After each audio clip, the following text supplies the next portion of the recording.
Ide e pregai a Cristo. Ainda em pé, querido irmão, abra sua Bíblia em Marcos, capítulo 10, versos 35 a 45.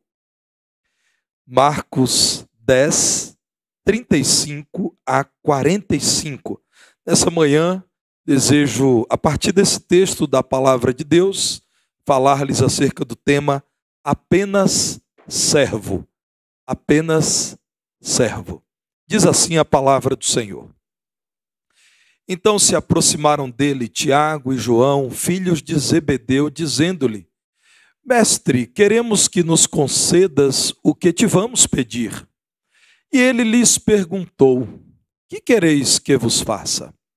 Responderam-lhe: Permite-nos que, na tua glória, nos assentemos um à tua direita e outro à tua esquerda. Mas Jesus lhes disse: Não sabeis o que pedis. Podeis vós beber o cálice que eu bebo, ou receber o batismo com que eu sou batizado? Disseram-lhe: Podemos. Tornou-lhes Jesus: Bebereis o cálice que eu bebo, e recebereis o batismo com que eu sou batizado. Quanto, porém, ao assentar-se à minha direita ou à minha esquerda, não me compete concedê-lo, porque é para aqueles a quem está preparado. Ouvindo isto, indignaram-se os 10 contra Tiago e João. Mas Jesus, chamando-os para junto de si, disse-lhes: Sabeis que os que são considerados governadores dos povos têm-nos sob seu domínio, e sobre eles os seus maiorais exercem autoridade. Mas entre vós não é assim. Pelo contrário, quem quiser tornar-se grande entre vós, será esse o que vos sirva. E quem quiser ser o primeiro entre vós, será servo de todos. Pois o próprio Filho do Homem não veio para ser servido, mas para servir e dar a sua vida em resgate por muitos. Podem assentar, irmãos.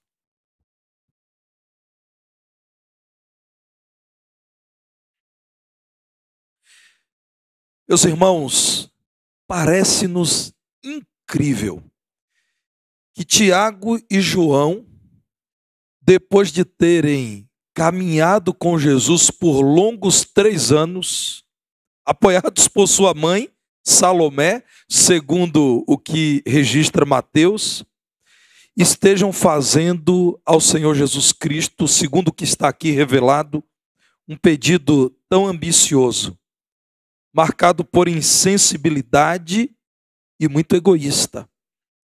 Salomé, como eu disse, a esposa de Zebedeu e seus filhos, depois de tudo que viram e ouviram da boca do nosso Senhor Jesus Cristo, a caminho de Jerusalém, cidade mencionada por Jesus em atenção à profecia dele mesmo, que seria palco da sua morte, dizem que querem um lugar de primazia dentre todos os homens. No verso 32, estavam, segundo a palavra de Deus, caminhando para Jerusalém. E eles estavam apreensivos porque Jesus estava dizendo daquilo que aconteceria. No verso 33, Jesus diz com clareza que ele seria entregue às autoridades político-religiosas de Jerusalém. E Jesus é muito claro ao dizer-lhes: entregarão o Filho do Homem à morte e aos gentios. Essa entrega não será simples. Será marcada por escárnio. No Filho do Homem cuspirão, açoitá-lo-ão, e também será o Filho do Homem assassinado. Graças a Deus, porque no verso 34, para quem estava atento, fica o grande consolo quando Jesus diz: mas depois de 3 dias ressuscitará.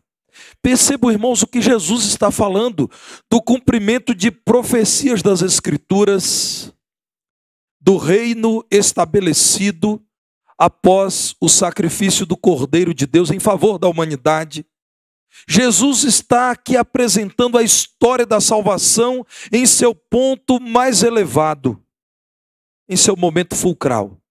E o que querem Tiago, João e sua mãe? Eles querem que Jesus lhes conceda assentarem-se um à direita e o outro à esquerda no reino que eles ainda acreditavam seria um reino temporal, um reino para esse mundo. Jesus, irmãos, com a bondade que lhe é peculiar, porque ele é Deus, ouviu esses dois equivocados seguidores dele e permitiu que eles fossem ouvidos pelos demais discípulos, porque Jesus sabia. Tiago e João estavam em sua loucura verbalizando aquilo que estava no coração de outros e que um pouco mais polidos não verbalizavam. É do ser humano isso. Eu e você somos tentados a querer ser aquilo que nós não somos. Meus irmãos, a palavra de Deus nos diz que Jesus aproveitou esse momento, essas falas tão infelizes de Tiago e João, para preparar os seus discípulos para aquilo que lhes aconteceria. Jesus ouve o pedido, dizendo-lhes, segundo o verso 36, que quereis que vos faça? Parece-me, irmãos, que eles pensaram, Jesus está tão sensível a nós, ele não vai nos negar uma coisa dessa.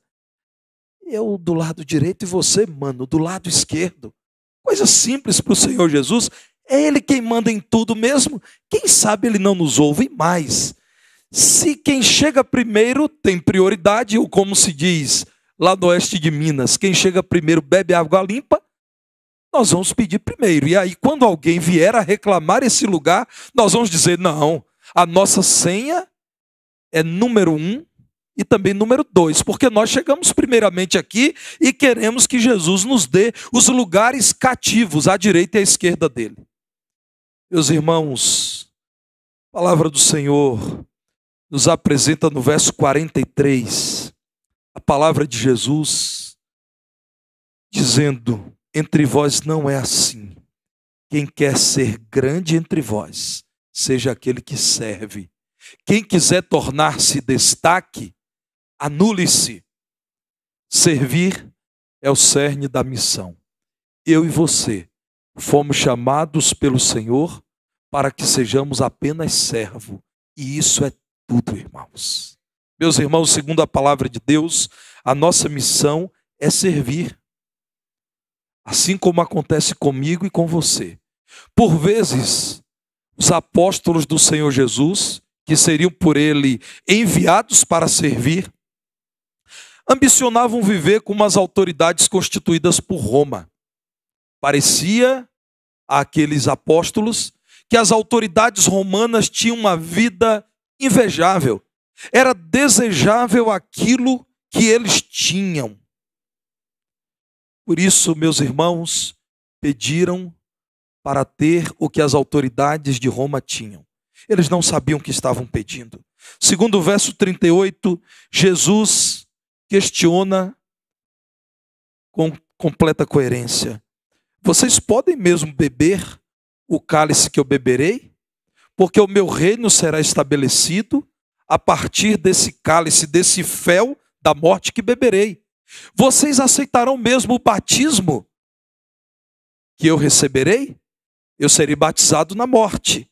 No verso 39, eles dizem, apenas na continuidade da insanidade deles, podemos, Senhor. É claro que podemos.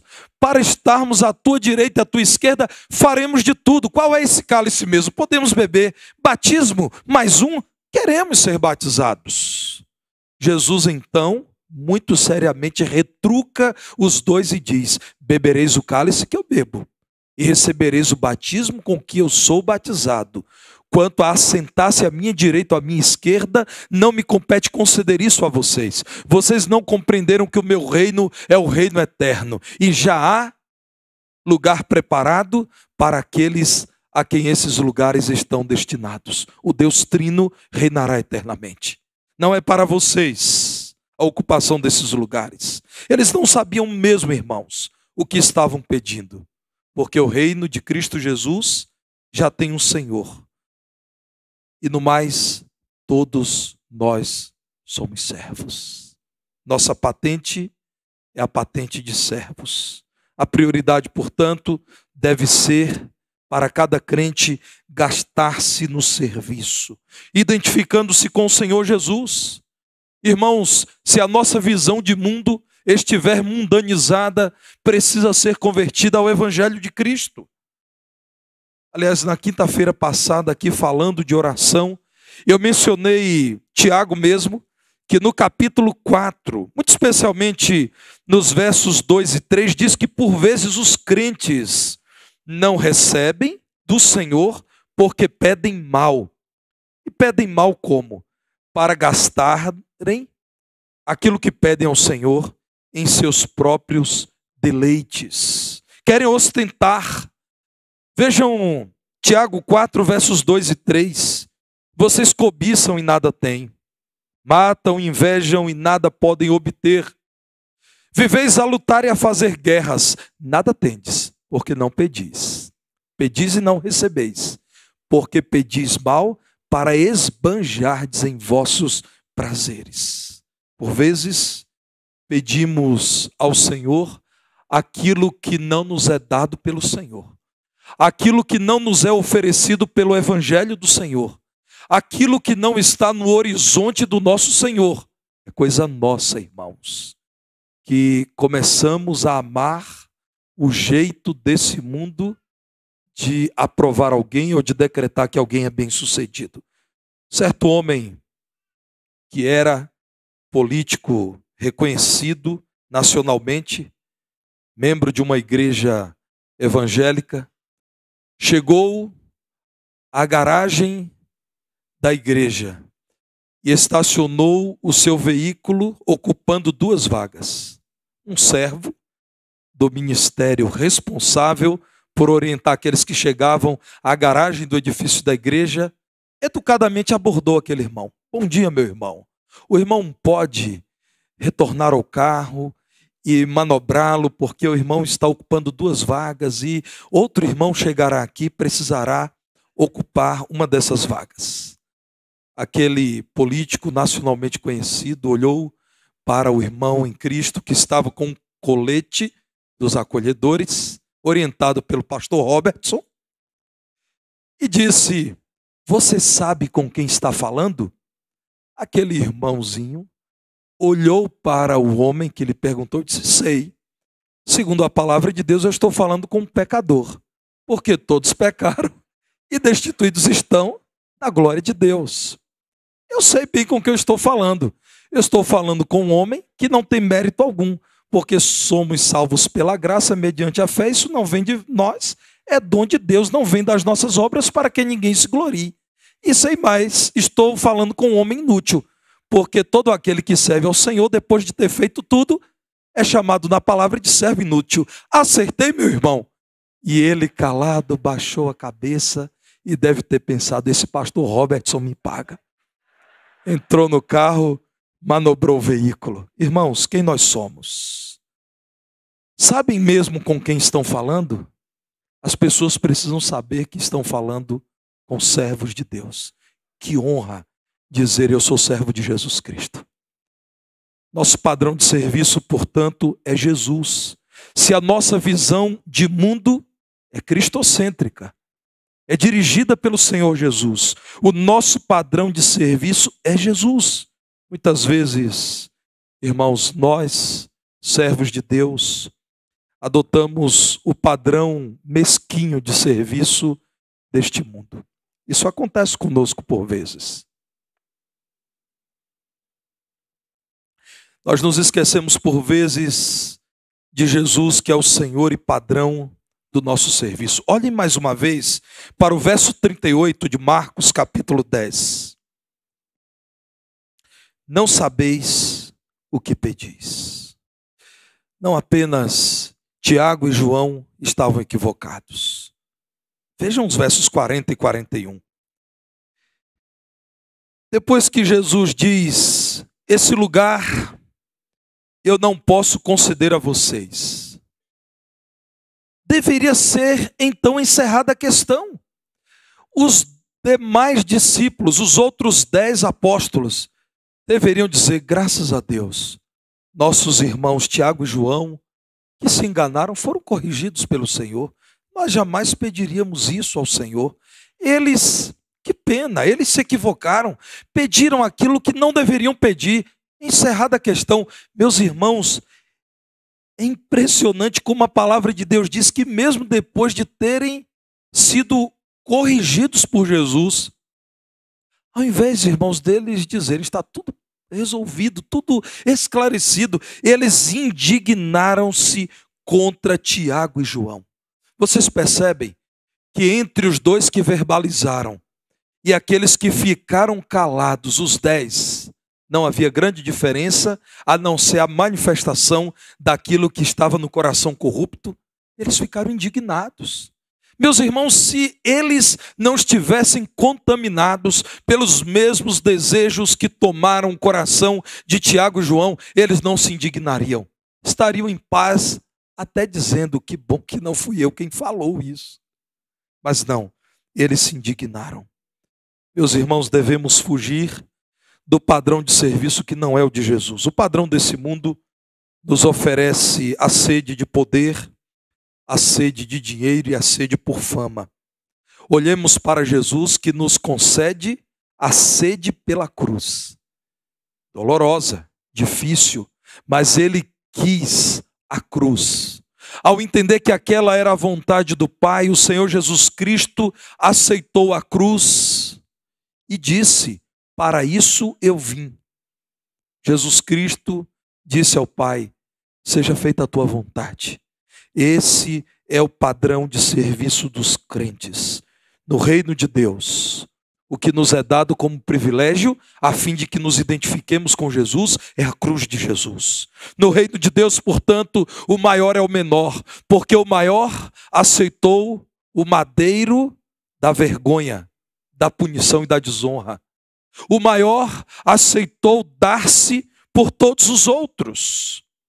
Vejam no verso 43, quando Jesus, corrigindo os servos do seu reino, diz: o padrão de vocês é assim. Quem quiser tornar-se grande entre vós, será esse o que vos sirva. Verso 44, quem quiser ser o primeiro entre vós, será servo de todos. Quem são as pessoas que de fato marcam nossa vida? Papai, que serviu você. Mamãe, que te serviu desde a sua gestação no ventre dela. A professora, o policial, o pastor. Pessoas que nos servem, irmãos, tornam-se pessoas grandiosas em nosso viver. Essas pessoas que se colocam a nosso serviço ocupam um lugar de destaque. Essa é a lógica do reino de Deus. Saudoso pastor Exaltino Gomes escreveu um comentário bíblico do Evangelho de Marcos e foi a última publicação dele antes da sua morte. Publicou esse comentário e ele diz o seguinte acerca desse texto. De fato, eu quis selecionar para compartilhar com os irmãos. O pastor Exaltino disse o seguinte: há um contraste enorme entre Jesus e os discípulos. Caminhavam todos para Jerusalém. Jesus pensava na cruz e no serviço que prestaria aos pecadores. Os discípulos pensavam no trono e em como ser servidos pelos outros. Estavam juntos, no mesmo caminho. Mas, irmãos, os alvos eram distintos. Nosso Senhor, sendo o Deus eterno, aquele que sempre existiu, segundo a palavra de Deus, por ele os mundos foram criados. João diz que sem ele nada existiria, sem ele nada do que foi feito teria sido feito. É esse Senhor absoluto, eterno e incriado, autoexistente, aquele que nunca morrerá. Esse foi a Jerusalém pensando na cruz e em como serviria pecadores, gente ruim, gente má, gente indigna, gente depravada. Os apóstolos que eram essa gente, caminhavam para Jerusalém pensando: agora ele tomará o poder de Roma, estabelecerá o seu trono a partir do templo em Jerusalém. E nós teremos agora todas as regalias que os grandes desse mundo têm à sua disposição. Não, meus irmãos, o nosso padrão de serviço não é esse da cabeça dos apóstolos. O nosso padrão de serviço é Jesus. Ele é o nosso Senhor e Mestre. Ele é o nosso padrão, Jesus Cristo. Portanto, se sabemos que a nossa missão é servir, e graças a Deus já temos um padrão, não estamos perdidos, desorientados, sem referenciais, não estamos assombrados. Como faremos isso? Não é a nossa pergunta. Olhemos para Jesus e sirvamos até o fim, até que Ele venha. Meus irmãos, toda a vida de Jesus, do nosso amado e admirado Senhor, até o fim, até o último fôlego, foi um serviço de valor à humanidade, e isso em nome do amor de Deus. Há muita gente que, como eu, considera Marcos 10:45 o centro desse evangelho. A meu ver, se pudéssemos espremer o evangelho de Marcos, cairia um versículo. Marcos 10:45. Pois o próprio Filho do Homem não veio para ser servido, mas para servir e dar a sua vida em resgate por muitos. Acontece, irmãos, que nem sempre nos lembramos disso. Verso 45 é o resumo do Evangelho de Marcos. E aqui está o apelo para servirmos até o fim, porque até o fim, quando entregou a sua vida no Calvário para resgatar muitos, Jesus quis servir até o fim. Ele veio a esse mundo, imagine você, sendo santo, para servir pecadores e salvá-los da condenação eterna. Jesus sofreu, irmãos, custou o alto preço da sua morte sacrificial. Substituir pecadores que estavam sob a ira de Deus. E ele, o Filho, colocou-se sob a ira do Pai, lugar que era de pecadores. Ele continua intercedendo junto ao Pai por nós. Veja quão servidor Jesus é. Ele não apenas nos salvou com grande salvação, mas ele continua intercedendo por nós junto ao Pai, irmãos. Ele trabalha por nós incessantemente, ele nos serve. Ele nos tem preparado uma gloriosa recompensa que virá no fim, quando estivermos junto ao Pai. Nós precisamos servir até o fim. Você precisa servir vivendo em comunhão com o Senhor, alcançando vidas para Cristo, servindo no ministério da igreja local. Esse é o nosso cenário preparado por Deus. Aqui nós temos papéis a desempenhar. É na igreja local em que tudo começa. Nossa igreja tem tido a alegria de ter um dos seus membros como presidente nacional de os Gideões Internacionais. Mas, irmãos, pergunto, os Gideões e as auxiliares dessa igreja seriam Gideões e trabalhariam pela difusão da palavra de Deus se eles não fossem treinados pela igreja local? É claro que não. Tudo começa aqui, meus irmãos. Aqui você precisa servir até o fim. É aqui, irmãos, que colhemos o sustento para a obra missionária mundial. Estou falando de missões mundiais porque esse é um tempo especial de promoção da obra missionária mundial. É aqui, irmãos, que nos mobilizamos para orar por aqueles que vão em nome dessa igreja também, em nome de cada crente que compõe essa igreja. Aqui nós servimos aquele que chega e sequer conhecemos dele o básico: nome, pretensões, família. Olhem para o verso 45. Aqui está o servo sofredor dizendo: eu vim para servir, apenas servo é o que sou. Você será tão mais parecido com Jesus quanto mais você puder compreender que você é apenas servo. Você, minha irmã, é apenas servo e é apenas tudo isso, servo de Jesus. Olhem para Filipenses 2, versos 5 a 11. O servo sofredor.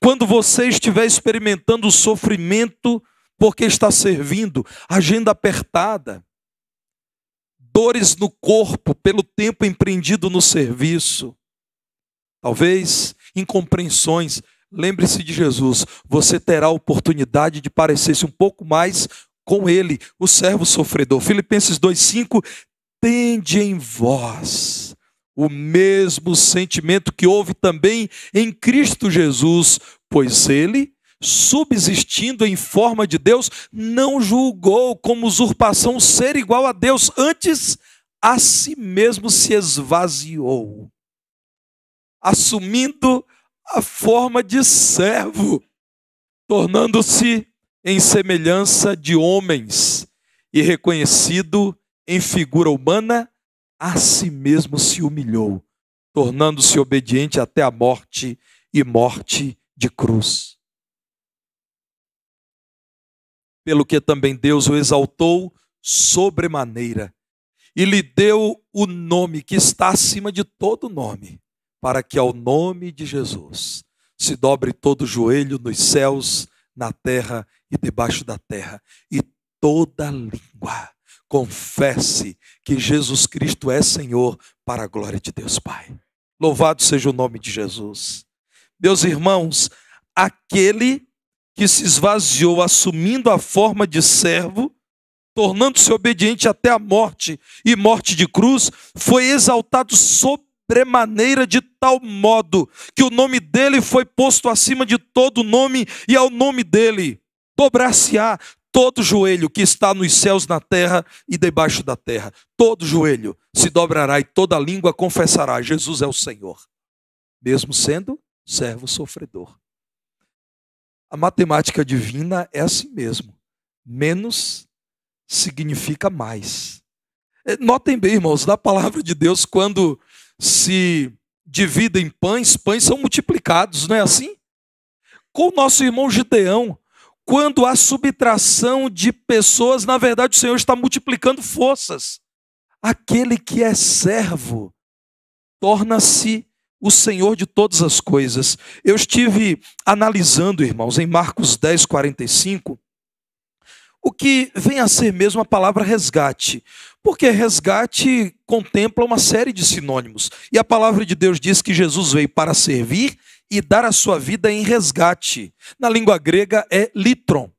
Então eu encontrei um versículo que utiliza-se da mesma palavra e que vai fazer com que você compreenda o que a Bíblia está dizendo ao mencionar o resgate de Jesus que serviu os homens. Vamos a 1 de Pedro, capítulo 2, verso 24. 1 de Pedro 2, 24. Carregando ele mesmo em seu corpo sobre o madeiro os nossos pecados, para que nós, mortos para os pecados, vivamos para a justiça. Por suas chagas fostes sarados. Aqui nós encontramos, meus irmãos, a palavra de Deus falando desse trabalho do Senhor, do resgate do Senhor. É significado de expiação, de redenção, de libertação. O Filho do Homem se deu para a libertação. Libertação de muitos. Ele nos serviu, providenciando-nos eterna e completa redenção. Lembre-se de Tiago e de João. Tiago, de fato, bebeu do cálice que o Senhor Jesus bebeu. Tiago também recebeu o batismo de Jesus. Atos capítulo 12, versos 1 e 2, a palavra de Deus diz que por aquele tempo mandou o rei Herodes prender alguns da igreja para os maltratar, fazendo passar a fio de espada quem? Tiago, irmão de quem? De João. Jesus alertou. Aqui, irmãos, já tratados pelo Cristo ressurreto, já amadurecidos na fé, tiveram a honra de ser martirizado, o Tiago, e João, perseguido por amor ao Senhor Jesus Cristo. Eles compreenderam que eram apenas servos, apenas servos e nada mais.